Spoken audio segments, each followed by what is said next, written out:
How to overcome 27-year-old daughter that is a fighter, but a lot, and it takes my well-being out talking with her. She knows it all and doesn't have verbal filters, talks while she thinks, is exhorting to me. I want to be there for her as a new single mum that has been through a lot of trauma. First things first, we're going to answer this in two different ways, okay? I want you to imagine there's a father right now, okay? And I can't even spell father. That's how world-class I am. I did so terrible in school, okay? But imagine there's a father arguing with his daughter right now, okay? And he's saying to the daughter, hey, smoking is bad. Smoking is bad. Smoking is bad. Smoking is bad. Let me ask you, is the father correct objectively? The answer is yes. Yes. But for whatever reason, daughter is not listening. For whatever reason, daughter is resisting. Why?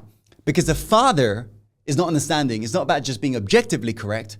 If we want to change somebody, we're going to deeply understand somebody's criteria for change. Because right now, the father's criteria for change is proving to his daughter that smoking is bad. You getting this? Whereas the daughter's criteria for change is she knows that smoking is bad, but she feels like her body's addicted to this chemical, of which her dad's not even acknowledging. So what's the chances that the dad will be to heart-fluence his daughter? 0%. How many of you getting this? How many of you getting this? And so if we think about why we fail to heart-fluence individuals is when we are arguing for both of our right stories in our mind. And when you agree, spending a lot of time arguing our right stories is not persuasive. In fact, is a total waste of time. So how does this happen? Well, this happens not from what we say, but it happens from energy. Because what is communication? Communication is a transference of emotion, energy. Now, you know that to be true because it's not what someone says to you that tends to impact you. It's how they say it, how they make you feel. True or true. In fact, somebody doesn't even need to say anything to you. You can feel something from them. You can feel a message, yes or no. So how do we end up arguing are both of our right stories? How do conflicts happen? The conflicts happen with a source energy. This is the energy, not what you say verbally, but this is the energy that you're transmitting to others. Now, it's worth noting, this energy is picked up by the subconscious mind. And there are 10,000 units of info that's being passed subconscious to somebody else's subconscious based upon this energy.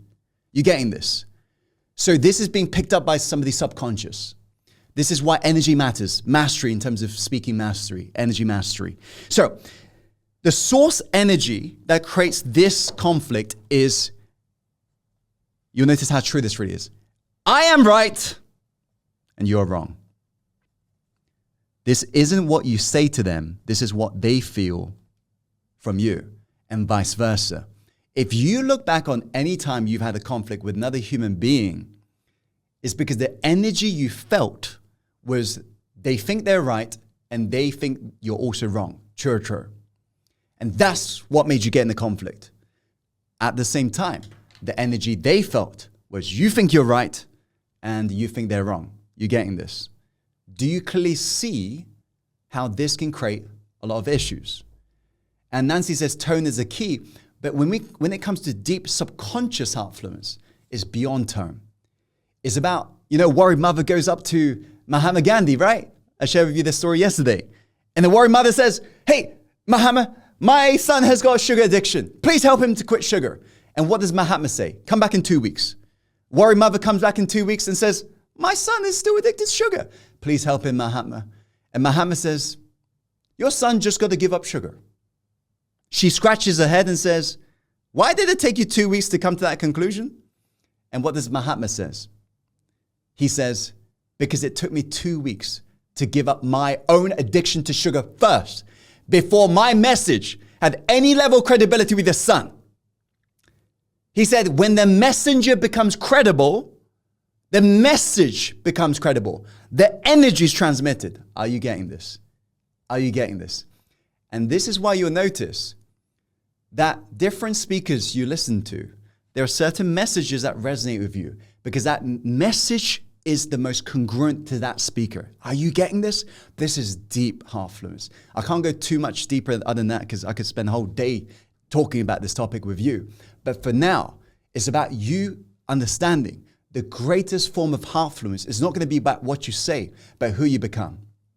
And who you are, who you become, that's going to inspire and change their behavior far more than preaching.